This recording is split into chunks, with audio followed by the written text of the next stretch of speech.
Lahat tayo nakakaranas sa mga problema at pagsubok. Dumating na tayo sa punto na parang gusto na lang natin sumuko. Yung problemang para bang hindi na matatapos. Mga pagsubok na parang tubig sa bukal na walang hintong pagagos. May mga oras na lalamunin tayo ng emosyon na idadaan na lang natin sa bakasyon dahil baka nandun ang solusyon. Gagala, iaakyat, lalangoy, iinom na lang palagi. Pero pagdating na kinabukasan, balik na naman sa dati. Sarap bumalik sa pagkabata, no? Wala kang ibang gagawin kundi mag-aral, maglaro pagkatapos kumain. Mga larong pambata na nagpasaya sa ating pagkabata. Ngunit habang tayo'y tumatanda na, nakakaranas na tayo ng mga problema at pagsubok na parang kasing taas ng bundok.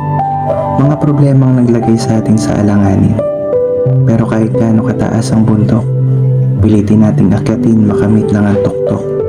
Kasi sabi nila, andoon ang magandang tanawin. Lahat tayo may kanya-kanyang pinagdadaanan. Wala naman daw taong wala niyan. Sabi ko nga, bakit ako pa nakakaranas ng ganito? Unti-unti na ako nadidismaya. Bulong ng hangin sa akin. Hindi ka bibigyan nito kung hindi mo kaya. Tama naman, kaya natin lahat ng mga binibigay sa atin. Kailangan lang natin harapin, tahakin ng mga bagay na makapagpapatatag sa atin. Huwag tayong matakot sa mga bagay na parang hindi ko yan kaya.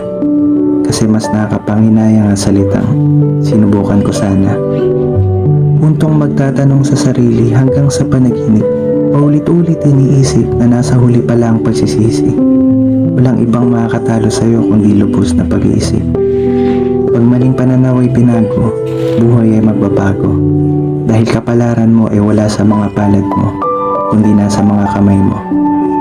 Laban lang, parang tumatakbong atletang libong beses na dapa, pero nakarating pa rin sa tamang panahon.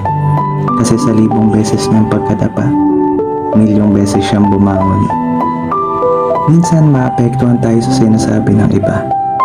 Tatagan mo lang sa pagtayo ang iyong mga paa. Huwag kang panghinaan dahil ikaw mismo ang sandata sa digmaan. Hindi ka abot sa puntong yan para huminto lang dyan. Hindi ka rin makakarating sa iyong pupuntahan kung palagi mong lilingunin ng mga asong nagkakahulan. Hayaan lang natin ang mga matang mapanghusga at manatiling mapagkumbaba sa palabirong tadhana na parang inosenteng bata. Di alintanang iaangat ka ng bathala. Gawin mong sandigan ng mga masasakit na salita mong natatanggap. Walang kahit ano o kahit sino